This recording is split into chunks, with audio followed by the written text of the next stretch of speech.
Hey crew, I've got the key to this 25 Toyota GR Corolla, and today we're gonna see what it's like to live with. Starting with the spacing in my driveway, which is 16 feet wide by 19.5 feet long. I've got the Corolla parked maybe 8 inches from the edge, sitting next to a new Toyota Sienna that my wife is reviewing. If you want to check out her content, it's at Mobile Mama on TikTok, Instagram, and YouTube. She's got that one parked right at the edge. Fantastic parking job, honey. It was me, I did it. And with that parking, we have ample room to walk between the vehicles, wheel a double stroller for our kiddos, trash cans on trash day, you name it.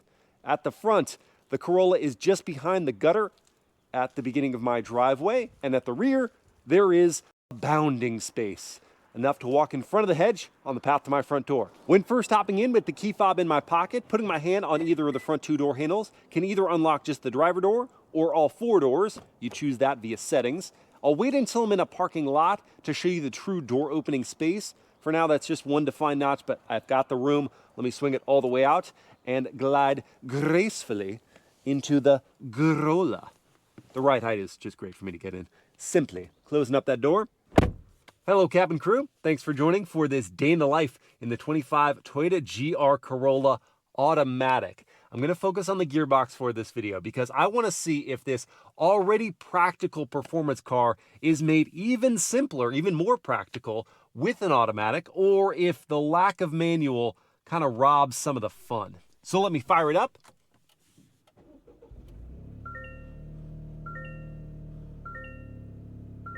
Hear that turbo 3-cylinder come to life.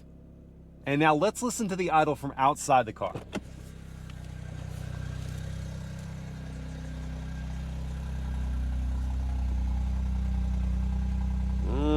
Reverberating rumble. At cold start, it'll then settle down to be a more modest idle, but I think very initially, this could disturb some neighbors if you start this car very early in the morning. Hey Josh, you tell me, is this idle too loud if it was like 6 a.m.? No. Brilliant. Thank you. I also want to mention that I've got these curb ramps set up here to help with clearance of the gutter, but the GR Corolla, as long as you're taking things at a slight angle, you're not going to have an issue with clearance. It's just if you come head on really quickly, that you could scrape some of those lower hanging components. All right.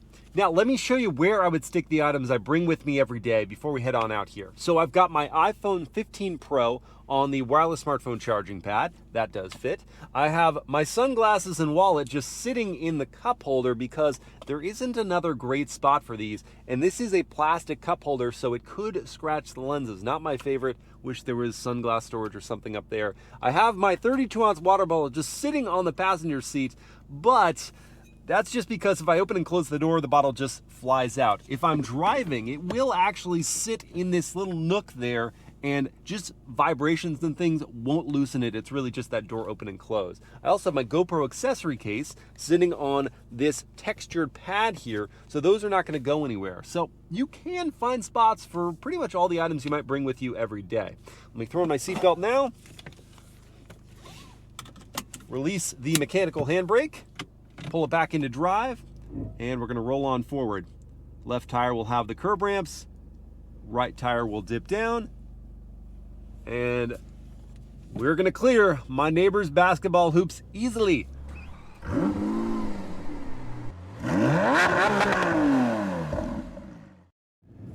As the day is just beginning here, I'm grateful for 2 things in this GR Corolla Premium Plus trim. Steering wheel heating, it's just one of my favorite features. It feels so good. And seat heating in 2 stages. I've got it on the low mode because I'm not trying to turn myself into a toasted marshmallow. It just gently warms me, gets me up to temperature for all the interactions I will need to have during the day. Now, if you drive a manual long enough, then clutching in, clutching out, shifting gears, it just becomes second nature, something you could effectively do in your sleep, which you might still be pretty groggy from the night before, but it is still additional work that you'd have to do when you're starting your day. And so having the automatic, not needing to engage a clutch, shift the gear selector, is kind of nice. However, Though this is a torque converter 8-speed automatic, I'm a little more aware of the gear changes in this car than in some other torque converter autos. And because of the rambunctiousness of this turbo 3-cylinder, getting the auto doesn't automatically turn this car into a very smooth around-towner. It still feels lively, and that might be nice if you're worried that the auto just robs it of the excitement. And the liveliness of this powertrain is matched by the energy of this platform. The GR Corolla's ride is pretty bumpy.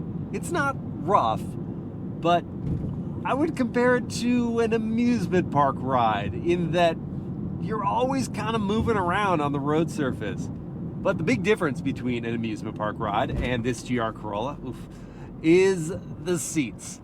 These are super comfortable chairs, and the suede and leatherette of this Premium Plus is extra nice. The padding buoys me up, but isn't too firm, and the bolsters hold me in place, but isn't too tight. I've taken some long drives in the GR Corolla already, and the seats have kept me happy throughout the journey. I've got some drive modes I can play around with. There's Eco, Normal, Sport, and Custom. Custom, you can only change the engine response and the steering weight. Oh, and also the air conditioning intensity. You can customize that in custom mode.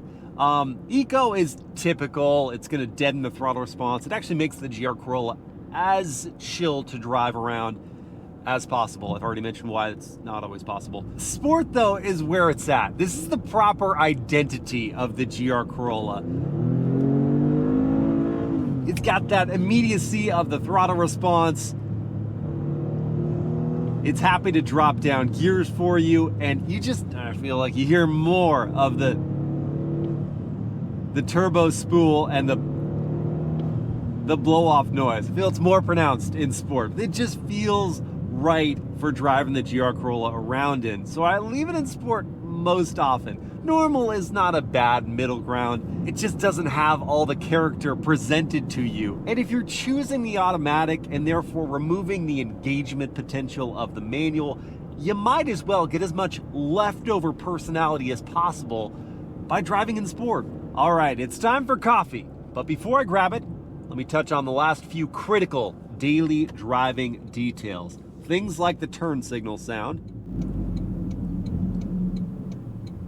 It's not my favorite. Can't put my finger on it, but I just want to turn it off. Okay, turning radius test now. Wheel is cranked. And this compact car has a compact turning circle. I'm pleased. Now what if someone is driving irresponsibly on the road? If there was ever someone deserving of a horn blaring at them, it was this guy or gal right here. So you're gonna use yours in the GR and they're gonna hear, oh no, that doesn't have any authority to it. They're not gonna change anything, except maybe they weren't laughing before and laughing now. It's time for the morning ritual to commence with coffee here at Hola Adios. And here's a chance to parallel park this bad boy. So we pull on up alongside another Corolla, throw it in reverse, find a lower resolution backup camera. Nice wide angle though. No trajectory lines as I turn in, but I do have the natural small dimensions of this car to make this parking job just so easy. And the parking sensors, those chime in to help out, and in one go, we're good. Let's get some coffee. Man, that is a cool safety feature. So right before I was about to get out, I just glanced that there was a car coming in the side mirror. And so I didn't fully open the door, but I had just cracked it. And as I did, the car beeped at me to let me know there was oncoming traffic. And that would work for a car or for a bike. So it's gonna save the cyclist, or if it's a car, it's gonna save your door. And here we go, iced decaf latte. Why decaf? Well, caffeine doesn't agree with me, but also I make my own energy. I don't need a stimulant. And this is gonna go in the one remaining cup holder and sit up just high enough for me to easily grab it. Wonderful. I just realized another advantage to the automatic. With the manual, I would need this hand to be shifting right now. Here, I can be holding and consuming delicious coffee. It's a win. Now let's get practical with a visit to Costco. Now that I am parked, let me demonstrate the door opening space. So there's that first notch, and I could actually go 2, but let's try 1. Let's say I only have that much room. Getting out is pretty easy, and getting in is as well. All right, Corolla, I'm not gonna be taking it easy on you. I've got a full Costco cart load here. How is it going to fit in the hatch? All right, couple initial obstacles I'm seeing here. The cargo cover, for one, that doesn't leave a lot of room for stuff between the floor and that topper, so I am gonna need to take this off. That is done easily by removing the hooks and then just pulling it out. It weighs like nothing. And then there's problem number 2. This is a bigger one, potentially.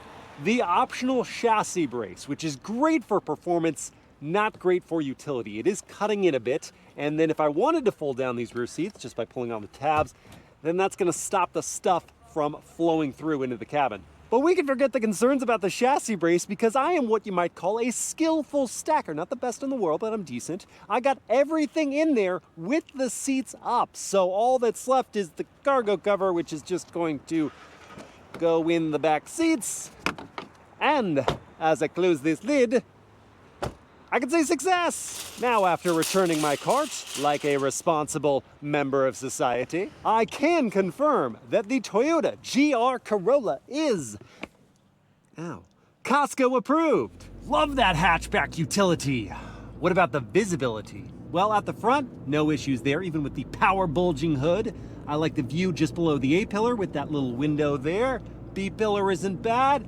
C-pillar is a blind spot, and with the headrest, it widens that blind spot a bit. There is standard blind spot monitoring to help.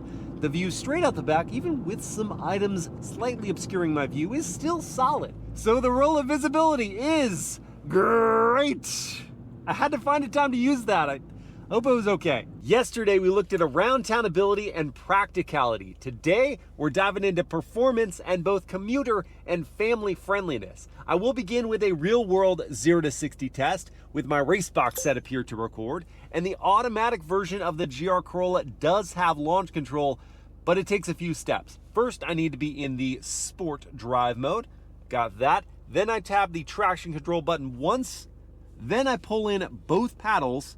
Foot is on the brake, pin the throttle. Launch is active, let it go. And we arrive at 60 in 5.31 seconds. Go, Corolla, go, Corolla. Yes, the acceleration is great. It is in fact better with the auto than the manual. But what I really want to know is whether this car can be just as fun with the auto on a twisty road. And I have the power split front to rear in track, so it is variable, while this rambunctious turbo 1.6 liter with its 300 horsepower and 295 pound-feet of torque is certainly effective at getting us moving. Brakes are great for slowing us down. We'll still have some understeer there.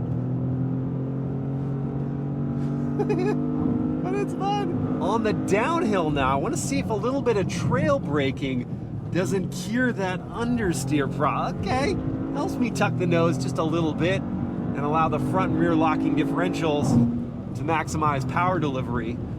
Try it again here, just stay on the brake. Yes, okay. Well, then it cut power oddly. So it's not a perfect solution, but you can mostly get this car to do what you want it to do. And what the automatic does is free up the mental energy to focus on the steering and pedal inputs to get as much out of this vehicle as possible. But when you're not just being a goofball, trying to slide the GR Corolla around, and you're just carving up a twisty road, that is when I'm starting to miss the engagement of the manual box. I can still add one more level of input though with manual mode. Now I can use the paddles on the wheel to control my gear changes. And I will say, with the 8-speed versus the 6, it does feel like this car is in peak boost more often. Yeah, the shifts are pretty quick. And I do like the indications of orange to red, letting you know when it's time to pull that paddle. The paddle action is solid. The paddles themselves are made of plastic, not as exciting. Man, this thing is quick. Yeehaw! Man, for a torque converter automatic, this is no slush box.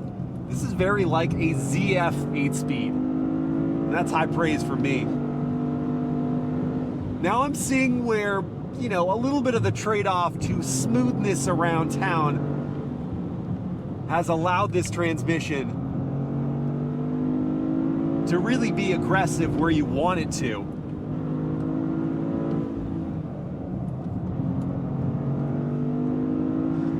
Apart from that little bit of understeer, this is just a brilliant driving machine.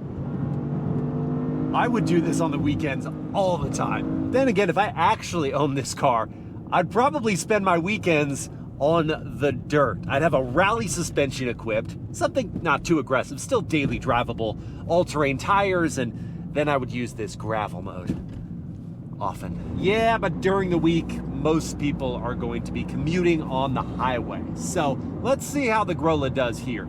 Starting with passing power, and I'm not gonna go into sport mode. This is just you cruising and normal, and you spot a gap, so you put your foot down and you easily change lanes. Boom, you're there. You don't need sport, you just need wide open throttle. Now that I'm in my preferred lane at cruising speed, I'm gonna quiet up for a second, listen to the cabin volume.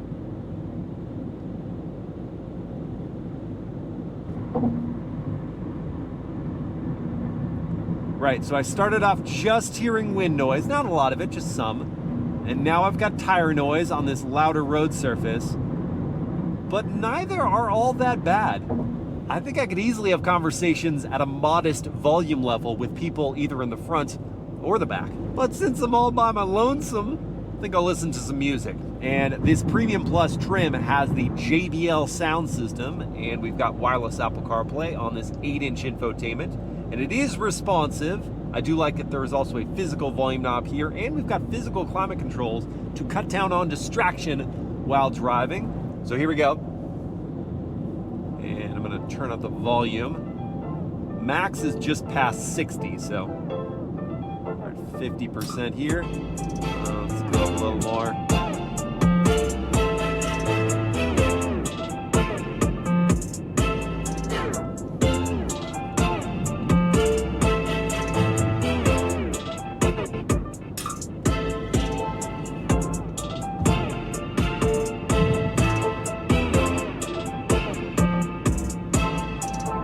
For a non-premium sound system, I'm impressed with that. The range was solid. The highs and mids were clearly enough to find. Had a little bit of bass hit there, not overwhelming though, and plenty of wattage. Didn't have to crank the volume anywhere past where I did.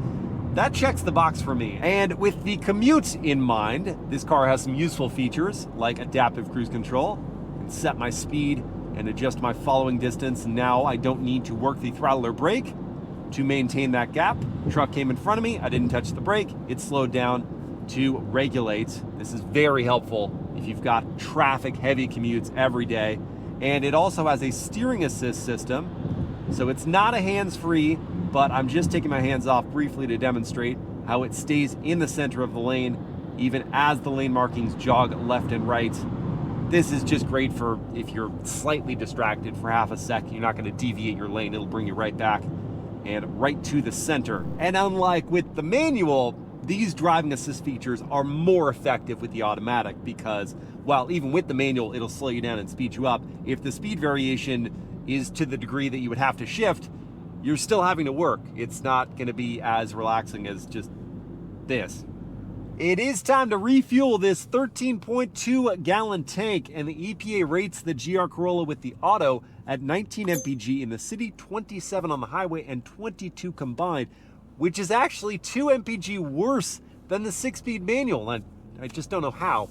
But if I did see 22 combined, I'd have a fuel range of 290 miles. But during my time with the car, I've averaged 16.3 miles per gallon. And at current fuel prices of $5.37 for 91 octane gas that the GR Corolla does require, it's going to cost me $71 to fill this tank, and there isn't capless fueling, and I did have to release the fuel door, so there's extra work required. Look who it is. Oh, what's happening? They don't know. They don't know who it is? They don't know who it is. It's Mobile Mama. Hi. You're surprised and concerned to me. Ready for your workout? Yes. Or to tell me what you think of the cabin of the GR Corolla? Because you dragged me into it. Yeah. Do That's you mind? okay. I don't mind. All right. Because I like this red stitching here. Yeah? Ooh. Oh, you say roja. I like that roja stitching. Yes. Yeah. And then you got this suede on the seat. Yeah, feels But good. this Looks isn't good. real leather, is it? It's leatherette. I Tis want real leatherette. leather. Yeah. Yep. You do have heated seats. Yes. And what, are these manual or power? Manually adjusting seats. Okay. Yes. Manual. And No lumbar. what's happening here? I don't know. You're Guess. doing a workout. Charades. Okay, we're doing bicep No, curls. Bicep curls. Charades. Something's not right. Armrest. She's missing an armrest. I know, because I've gone for the armrest a number of times during my drive and just been like, ah, darn it. Hope no one saw that. I've actually crushed my GoPro accessories going for, I'm like, that's not it. Oh, okay. Yeah, so there are a few things that's not missing. good. How much do you think we're looking at here? 44. It's a bit higher. Oh. It's 50 Whoa. as tested. Should we see what the accommodations are like for the rear passengers? Are you trying to say rear? Rear passengers, but with With- a little bit of a spice. Do it again. The rear passengers. I'll never do that again. All right. So let's say it was you and I back here or some adult But friends. it is you and I back here. Let's just pretend it was you and I back here. Okay. What do we think about the back seats? There's some leg room. Yeah. It's my seat, 6 feet. I got knee room. It's I got foot pocket decent. room. Yeah. My head is actually got a little bit of space. That's Clearing, nice. If yeah. I wasn't wearing a hat cam, I'd be fine. Although my head is a little close over here on this side. Yeah. You That do might get be it. some If I turn suede. quickly, I might knock myself out. You do get some suede on the seat, Yeah, which yeah. is nice. They didn't skimp on the back pass. Look at this. Yeah. What's going Gloss on? black. I really don't like it. Oh, where are the vents? Vents. What? We're missing rear air One vents. USB-C. One USB-C. For us to fight over? For us to fight over. Let's Great. go. And then the front passengers, they also have one to fight over. But you could do the DC to USBs. It's just too much work, though. All right. We also have an armrest here. Yes. 2 cup holders. Good padding. Decent squish. I'm fine with that. Decent squish. Yeah. Yeah. So you can fit adults in the back. They just won't have much of anything to keep them entertained. So you got to drive aggressively to keep them entertained. Let's see about kids in the car seats. Let's do it. All right, let's get these car seats in here. Well, why don't you open the door all the way? It is open all the way. Seriously? Yeah, I wish there was one more notch. Okay. It would make it easier. But let's try to get the car seats in anyway. Let's do that. I'm gonna do a little twist-a-rooney action. Yes. Definitely need to move my seat forward. Okay, a little tight. Okay, got it in there. Yeah. How are we looking? It was an easy install, but I'm a bit worried about the leg room up front. Okay, yeah, simple for me as well. Just kind of went through the adjusting headrest to the back and cinched that up. And I've already actually driven my older daughter to school, so I know she has room behind me without my seat adjusted. But what's it gonna do to your poor knees? I don't want to know, Bob. You do not look comfortable. It's not ideal. Yeah. And she's 5'9" for reference, so Right. maybe if you're smaller, but you really are cramped up there, so you'd have to be quite a bit smaller. Right. So maybe GR Corolla not good for rear-facing car seats. Forward-facing, as I said already, is fine. So we're gonna say it's family tolerant. Well, crew, at the beginning of this video, I pondered if an automatic transmission would just improve the livability of the GR Corolla or would deprive it of some of its fun-to-drive character. And after quality time spent behind the wheel, I have concluded that the automatic can be a big win for daily drivers while retaining the rambunctious character. Whether commuting or running errands, the Autobox cuts out the extra legwork while also freeing up a hand for a snack or cup of coffee. And during performance driving, you can focus on the steering and throttle inputs rather than shifting, and manual mode paddles are still a good time. There are a few trade-offs though. Fuel economy is worse with the automatic. This gearbox isn't the smoothest around town, the manual is still more engaging, and the automatic is going to cost you an extra $1,100. Whichever transmission you choose, the GR Corolla is a fun and practical daily driver that might be a little more expensive than you're expecting. I hope you guys have enjoyed this day in the life, and I will see you again next time.